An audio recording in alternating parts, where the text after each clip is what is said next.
අයිබෝවන් මම ජෝතිෂවේදිනී තනුජා සම්මානි. මා අද බලාපොරොත්තු වෙන්නේ රාහු ග්‍රහයා පිළිබඳව හඳුන්වා දෙන්නයි. රාහු ග්‍රහයා පිළිබඳව සහ රාහු ග්‍රහයාගේ භාව පලාපල කතනයක් ගෙනෙන්නයි.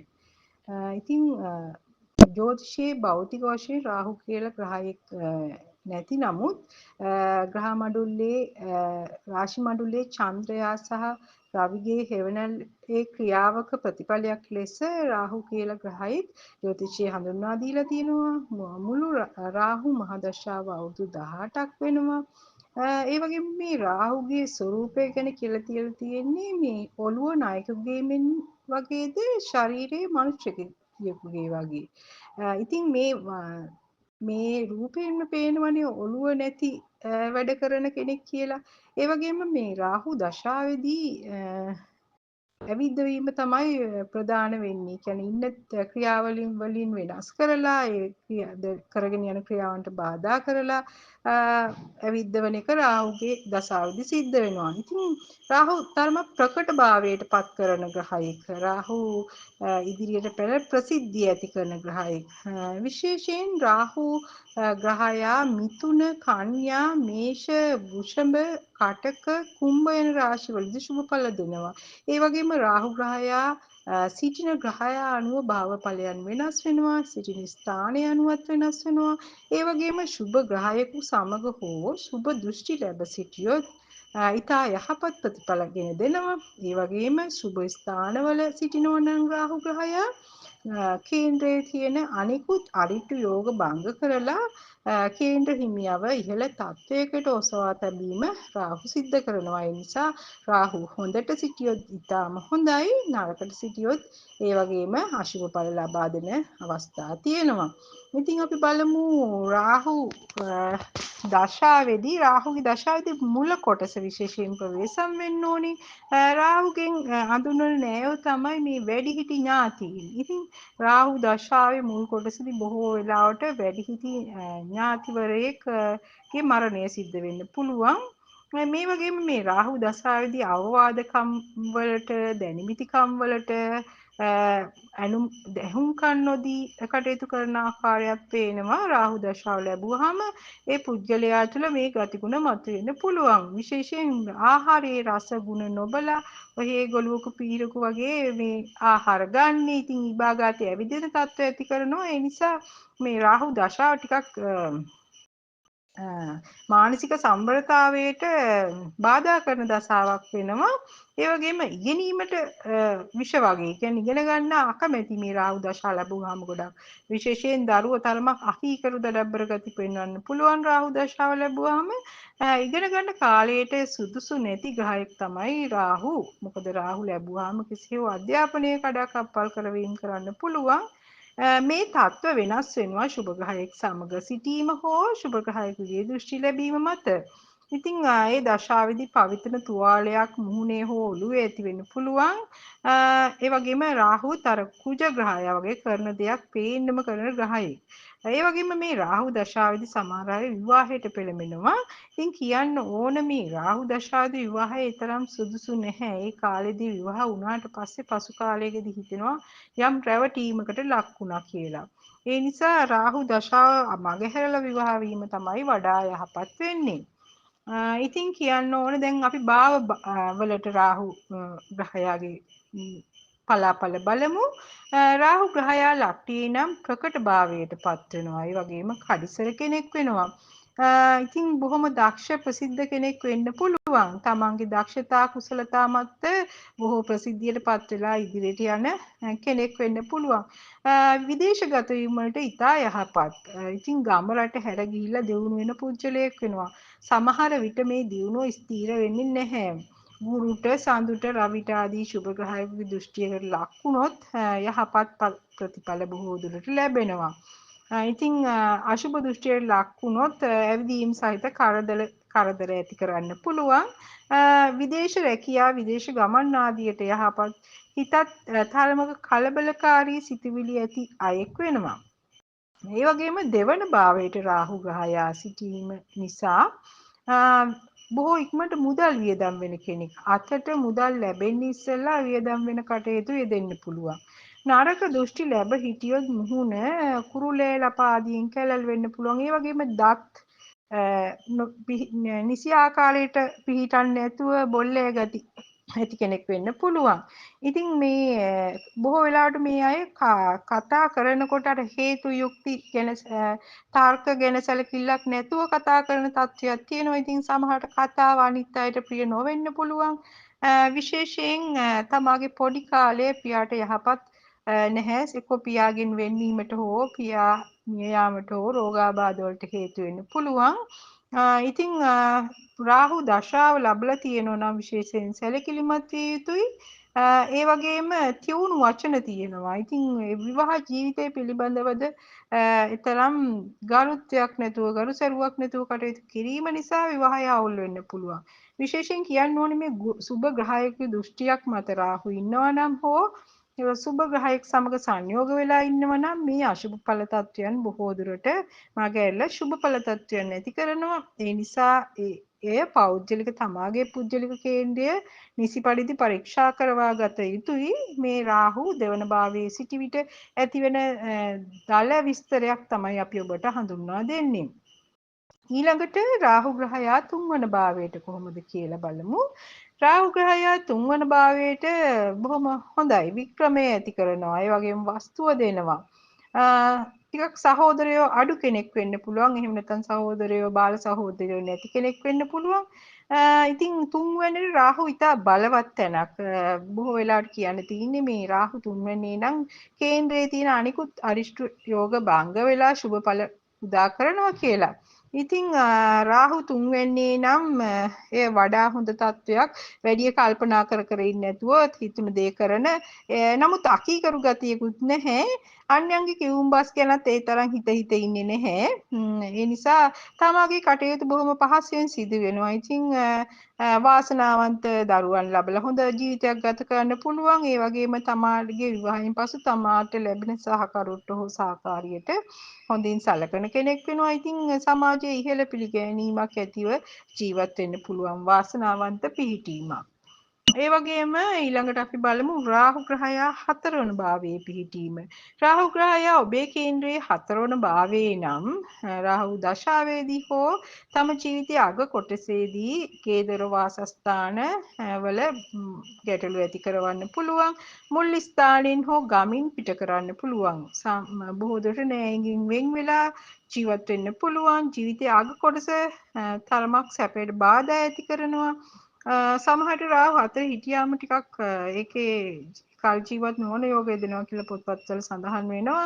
ඒවත් ඒ සම්බන්ධිනුත් කියන්න වෙන්නේ ග්‍රහ දෘෂ්ටි මත මේවා වෙනස් වෙනවා. ග්‍රහ පීඨීම් මත අනිකුත් ග්‍රහ පීඨීම් සමස්ත කේන්ද්‍රය අනුව තමයි මේවා වඩා නිවැරදි විදිහට නිගමනය කරන්න පුළුවන්. ඉතින් රාහු හතරවෙනි නම් මුල් දේපල පිළිබඳ යම් යම් ගැටලුමය තත්ත්වයන් ඇති වෙනවා. විශේෂයෙන් ඔබට ඔබේ මවට ඔබ කුඩා කාලයේදී ඔබේ ශරීර සෞඛ්‍ය සම්බන්ධයෙන් බොහෝ වෙහෙස වෙන්න සිද්ධ වෙන්න පුළුවන්. ඉතින් හතරවෙනි රාහු සිටීම නිසා සිතේ ටිකක් නොසන්සුන්කමක් ඇති වෙන්න පුළුවන්. ඉතින් මවටත් මේ ටිකක් අගුණ යෙදෙන පිහිටමක් මවට සහ මව්පක්ෂයේ ඥාතීන්ට බොහෝ වෙලාවට තමන් ගෙයක් දොරක් හදාගත්තත් එතන නිදහසේ ජීවත් වෙන්නට ඇතිවන වීමට යම් යම් බාධා කරදර ඇති වෙන්න පුළුවන්. ඊළඟට අපි බලමු පස්වන භාවය.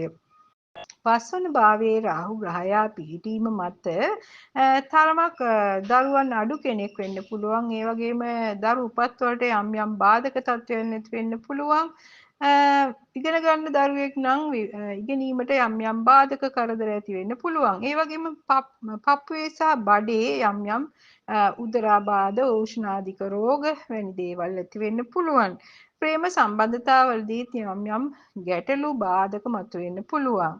ඒ වගේම රාහු ග්‍රහයා බලවත්ව පස්වැන්නේ සිටිනවා නම් ලොතරැයි සූදු වැනි දෙයින් මිල මුදල් ලාභ ඇති වෙන්න පුළුවන්. මොකද රාහුගේ පලාඵල බොහෝ විට කියන්න වෙන්නේ රාහු ඉන්න ග්‍රහයා රාහු සංයෝග වී සිටින ග්‍රහයා සහ රාහුට ලැබෙන ග්‍රහ දෘෂ්ටි අනුව මේ ග්‍රහයාගේ පලාඵලයන් වෙනස් වෙනවා. ඉතින් අපි ඊළඟට බලමු 6 වන භාවයට රාහු ග්‍රහයා කොහොමද කියලා. 6 වන භාවයට රාහු ග්‍රහයා ඊට යහපත් ස්ථානයක්. මොකද මේ උපචය ස්ථාන වලට පාප බලය ඊට යහපත්. ඉතින් බොහෝ කේන්ද්‍රයේ තියෙන වෙනත් අරිෂ්ඨ යෝගත් භංග වෙලා හොඳ ශරීර ශක්තිය ඇති යහපත් කෙනෙක් වෙනවා. ඒ වගේම සතුරන් පරාජය කළ හැකි කෙනෙක්. රෝගාබාධ අඩුයි. ඉඳ හිටලා සාමාන්‍යයෙන් ඔය බඩේ අජීර්ණ ගතියක් එන්න පුළුවන්. ඒ ඇරෙන බොහෝ ශරීර සෞඛ්‍ය සම්බන්ධයෙන් යහපත් තත්ත්වයක්. ප්‍රසිද්ධ කෙනෙක් වෙනවා. සුබයින්ට පේනවා නම් ඊටාම යහපත් ගුණයෙන්ද නුවණින්ද යුක්ත කෙනෙක් වෙනවා. ඒ වගේම ශරීර ශක්තිය ඇති කෙනෙක්. ඉතින් හොඳ විවාහ සහකරුවෙක් හෝ සහකාරියක් ලබන්න වාසනාව තියෙනවා. නමුත් දරුවන් තරමක් අඩු විය හැකි ස්ත්‍රියකට නම් දරු ප්‍රසූතියේදී යම් යම් කරදර තත්ත්වයන් ඇති විය හැකි. පුරුෂයෙකුට නම් රාහු 6 වෙනි සිටීම ඉතා යහපත් තත්ත්වයක්. ඉතින් සතුරන් පරාජය කරගෙන හොඳ කීර්තිමත් ජීවිතයක් ගත කරන්න පුළුවන් කෙනෙක් වෙනවා.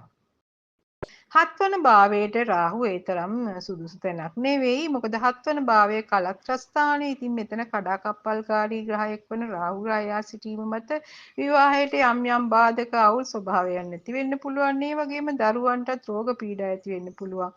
නිතර ඇවිද්දවන ස්වභාවයක් තියෙනවා. ස්ථාන වෙනස් වීම නිතර නිතර ඇති වෙන්න පුළුවන්. විශේෂයෙන් ආර්ශස් රෝග මතුවෙන්න පුළුවන්. ඒ වගේම මේ රාහු 7 වෙනියේ සිටින පුරුෂයින් බොහෝ අයට ලස්සන සහකාරියන් ස්ත්‍රීන් මුණ ගැහෙනවා. සමහරට මේ සම්බන්ධතා වැඩි කල පවත්වාගෙන යන්න හැකියාව නැති වෙන්න පුළුවන්. මොකද විවාහයේදී වුණත් රාහු 7 නම් එය තමන්ගේ බිරිඳට අගුණ කෙනෙකුන පිහිටීමක් හැටියට ජ්‍යොතිෂ පොත්පත්වල සඳහන් වෙන්නේ. පිරිමියෙකුට නම් අඩු වයසේ ලස්සන තැනැත්තියක් සමග විවාහ වෙන්න පුළුවන්. ස්ත්‍රියකට නම් වයසින් එතරම් වැඩි වෙනසක් නැති කෙනෙක් එක්ක විවාහ වෙලා ජීවත් වෙන්න පුළුවන්. මුලදී විවාහ ජීවිතයේ හොඳ රසවත් භාවයක් දැනුණත් පසුව කල් යන විට විවාහයේ තරමක් අවුල් බාධක මතුවෙන්න පුළුවන්. ඒ නිසා මේ හවුල් කටයුතු වලටත් මේ රාහු ග්‍රහයා 7 වෙනි සිටීමේ තරම් හොඳ නැහැ. 7 වෙනි රාහු සිටීම නිසා හවුල් ව්‍යාපාර සම්බන්ධයෙන්ුත් නොඑක් ගැටලු මතුවෙන්න පුළුවන්. ඊළඟට අපි බලමු රාහු ග්‍රහයා 8 වන භාවයේ පිහිටීම කොහොමද කියලා. රාහු ග්‍රහයා 8 වන භාවයේ නම් උෂ්ණ රෝග හැදෙන්න පුළුවන්. හිසටත් කනටත් අතට ප්‍රදේශයේ තුවාල ඇති වෙන්න පුළුවන්. ඒ වගේම රැකී රක්ෂා රාජකාරී ඉගෙනීම ආදී ක්‍රියාවලින් වෙනස් කරලා ඇවිද්දවන්න පුළුවන්. ඒ වගේම වස්තු හානිය ඇතිවීම වෙන්න පුළුවන්. 8 රාහු සුබ ආකාරයෙන් සිටියොත් ඉතාම හොඳයි. ඉතින් 8 රාහු සුබයෙක් සමග හෝ සුබයකට පෙනමින් ඉන්නවා නම් විවාහෙන් දායාද ලබන්න පුළුවන්. මේ රාහු දශාවේදී බොහෝ වෙලාවට මේ අය වැඩිහිටියන්ගේ අවවාද පිළිගන්නේ නැතුව තමයි වැඩිපුරම දන්න කෙනා කියලා හිතලා කටයුතු කරන්න යනවා. ඒ නිසාම ජීවිතයේ අවුල් තත්ත්වයන් ඇති කර ගන්නවා. වරින් වර සිතේ කලබල ගතිය ඇති වෙන්න පුළුවන්. මිල මුදල් වියදමුත් අධික වෙන්න පුළුවන්. විශේෂයෙන් තමාගේ මානසික සමතුලිතතාවය ගැන සැලකිලිමත් විය යුතුයි. 8 වෙනි භාවයේ රාහු ග්‍රහයා සිටිනවා නම් ඒ වගේම රාහු දශාවේදී නම් මුල් කොටස විශේෂයෙන් ප්‍රවේශම් විය යුතුයි. හදිසි අනතුරු සර්පයන්ගෙන් සතුන්ගෙන් බල්ලන් කෙනෙකුන් වැනි සතුන්ගෙන් විවිධ අනතුරු හෝ බය ඇතිවීම වෙන්න පුළුවන්. ඉතින් රාහු 8 වෙනි යහපත් සිටී නම් යහපත් වනවා මෙන්ම අශුභව සිටී නම් එය අයහපත් හැටියට හඳුන්වා දෙන්න පුළුවන්. ඊළඟට රාහු ග්‍රහයා 9 වන භාවයේ සිටීම සම්බන්ධයෙන් කතා කරමු. රාහු ග්‍රහයා 9 වන භාවයේ පිහිටි අයට රාහුගේ දශාව ලැබුවොත් බොහෝ ඉඩකඩම් හා වස්තුව ලැබෙනවා. නමුත් ආගමික භක්තිය නැති කරන තත්ත්වයක් තියෙන්නේ. ඉතින් තරමක් දරුවන් මද වෙන්න පුළුවන්. වැඩිහිටියන්ට ඒ තරම් ගරුසරු නැති කෙනෙක් වෙයි. විශේෂයෙන් පියාට අපල සහ පියාට අකීකර තත්ත්වයක් පෙන්වන්න පුළුවන්. ඉතින් රාහු නමේ තමාට නම් යහපති. විශේෂයෙන් විදේශගත වීම වලට හොඳයි. වන්දනා ගමන් වලටත් ඉතා හොඳයි. සිතේ සංසුන්කම තරමක් අඩු විය හැකියි. ඉතින් කල් ඇතුව බොහෝ දේවල් ගැන ඉදිරියට වෙන දේ ගැන සිතන්නට යාම නිසා යම් යම් සිත් පීඩා හිතේ කලබලකාරී ස්වභාවයන් නැති වෙන්න පුළුවන්. 9 වෙනි උසස් ඉගෙනීම ගැන කියමු ස්ථානයක් නිසා උසස් ඉගෙනීමට බාධා ඇති කරවනත් පිහිටීමක් වෙනවා. ඉතින් රාහු ග්‍රහයා 9 වෙනි සිටීම තමාගේ ඉඩකඩම් ධනය ලැබීම ආදීන් යහපත් වෙනවා, විදේශගත වීම වලටත් යහපත් වෙනවා. නමුත් තමන්ගේ පියාට සහ වැඩිහිටියන්ට එතරම් සුබවාදී නැහැ. ඊළඟට අපි බලමු 10 වන භාවයේ රාහු ග්‍රහයා පිහිටීම සම්බන්ධයෙන්. 10 වන භාවයේ රාහු ග්‍රහයා පිහිටීම මත බොහෝ ප්‍රසිද්ධ කෙනෙක් වෙන්න පුළුවන්. දේශපාලනයට නම් ඊටාම සුදුසුයි. මොකද තමාගේ ප්‍රසිද්ධිය කීර්තිය වැඩි වෙන පිහිටීමක්. ඉතින් මෙය මව්පියන්ට එතරම් ගුණ නැති පිහිටීමක්. සමහර විට දෙවුන්ගෙන් ඈත්ලා පිටරට විදේශගත වීම වලට හේතුවක් වෙන්න පුළුවන්. ඉදිරියට යන තමාගේ කටයුතු බොහොම ධෛර්යයෙන් කරන කෙනෙක් වේවි. ඒ වගේම විදේශගතව ජීවත් වීමටත් වාසනාව තියෙන කෙනෙක්. තමාගේ කටයුතු වරින් වර වෙනස් වෙන්න පුළුවන්. ඊළඟට අපි බලමු රාහු ග්‍රහයා 11 වන භාවයේ කොහොමද කියලා. රාහුට ඉතාම හොඳ ස්ථානය තමයි 11 වෙනි. සියලු සම්පත් ලැබෙනවා. ඒ වගේම සියලු අරිෂ්ඨ භංග යෝග භංග වන පිහිටීමක්. ඉතින් දිනුම් ලබා දෙනවා. සූදුවෙන් ලොතරැයි ආදියෙන් දිනුම් ලැබෙන්න පුළුවන්. එකවර විශාල මුදලක් තමාට ලැබෙන්න පුළුවන් මොනියම් ක්‍රමයකින් හෝ. ඒ වගේම ඉඩකඩම් වස්තුව ලැබිලා කීර්තිමත් පුද්ගලයෙක් වෙනවා. තමන්ගේ වරිගයට නායක වෙනවා කියලා ජ්‍යොතිෂ පොත්පත්වල සඳහන් වෙනවා. ඉතින් මේ අරිෂ්ඨ නැසන බොහොම බලවත් පිහිටීමක්. ප්‍රසිද්ධියට පත් වෙනවා. පතල් හා මැණික් කටයුතු කරනවා නම් ඒවෙන් විශාල ලාභ ලබන්න පුළුවන් කෙනෙක් වෙනවා. ඉතින් ජීවිතයේ බොහෝ සුබ ප්‍රතිඵල භුක්ති විඳින්න හැකියාව ලැබෙනවා රාහු ග්‍රහයා 11 වන භාවයේ නම්. ඊළඟට අපි බලමු රාහු ග්‍රහයා 12 වන්නේ පිහිටීම කොහොමද කියලා. රාහු ග්‍රහයා 12 වෙන්නේ නම් උන් හිටිතෙන් නැති කරන තත්ත්ව ඇති වෙන්න පුළුවන්. ඒ වගේම හතුරෝ බොහෝ වෙනවා. ඇවිදිලි වැඩි වෙනවා. මේ විදේශගත වීම වලට යහපත් පිට පළාත්වල වාසයට බොහෝ දුරට ඉඩ තියෙනවා. ඉතින් පාප දෘෂ්ටි ලැබව තියෙනවා නම් අඩුහබ වලට අසු වෙලා නීතිමය කරදර වලට පැටලලා මේ හිර අඩස්සිගත වෙන්න පුළුවන්. ශුභ දෘෂ්ටි ලැබ ශුභයෙක් සමග ඉන්නවා නම් යහපත් විදේශ ගමන් දෙන්න පුළුවන්. විදේශ ගමන් නිසා තමාගේ ජීවිතේ බොහෝ වාසනාව ඇති කරන්න පුළුවන්. ඒ නිසා මේ රාහු ග්‍රහයා ඉන්න ග්‍රහ දෘෂ්ටි මත සහ ග්‍රහ සංයෝග මත මේ තත්වයන් වෙනස් වෙනවා. ඉතින් බොහෝ වියදම් අධික කෙනෙක් වෙන්න පුළුවන්. ඒ වගේම ජීවිතේ විඳින්න කැමති කෙනෙක්. සමහර ලාවට ඒ අවශ්‍ය විදිහට ජීවිතේ තමාට පවත්වාගෙන යන්න නොහැකි වීම නිසා අතෘප්තිකර සිතිවිලි ඇති වෙන්න පුළුවන්. ඒ නිසා කියන්නේ මත්ද්‍රව්‍ය පානයට යොමු වෙන්න පුළුවන්. ඒ නිසා තරමක් රාහු 12 වෙනි නම් ඔබේ දරුවා ගැන විශේෂයෙන් සැලකිලිමත් විය යුතුයි. විදේශගත වීම වලින් නම් යහපත් තත්ත්වයක් පේන්න තියෙන්නේ. ඉතින් ජීවිතේ බොහෝ දේවල් ලබන්න හැකියාව තියෙනවා යහපත් විදිහට ග්‍රහය සංයෝග වී තිබුණොත් ගුරු ග්‍රහයා හෝ ගුරු ග්‍රහයේ දෘෂ්ටි ලැබති වුණොත් බොහෝ අශුභ තත්ත්වයන් මගහැරෙනවා. ඒ විට සුභ තත්ත්වයන් නැති වෙනවා. ඊළඟට රාහු ග්‍රහයාගෙන් ඇතිවන අපලවලට පිළියම් කීපයක් මා ඔබට හඳුන්වා දෙන්නේ. රාහු ග්‍රහයා ඔබේ කේන්ද්‍රයේ අශුභ භාවයේ ගත වී නම් රාහු දශාවක් ලබා ඇතනම් එයට නාගර්ජුන නම් යන්ත්‍රය පැළඳීම ශුභයි. ඒ වගේම ගෝමේද මැණිකලක් ඇඟිලට ස්පර්ශ වන පරිදි මුතුවකට ඔබ්බවා පැළඳීම ශුභයි. ඒ වගේම වැටකේ පැලයක් සිටුවා වතුර පොහොර යොදා සාත්තු කිරීම හොඳයි. ඒ වගේම බල්ලන් වැනි සතුන්ට ආහාර දන් දීම ශුභයි. අයිබෝවන්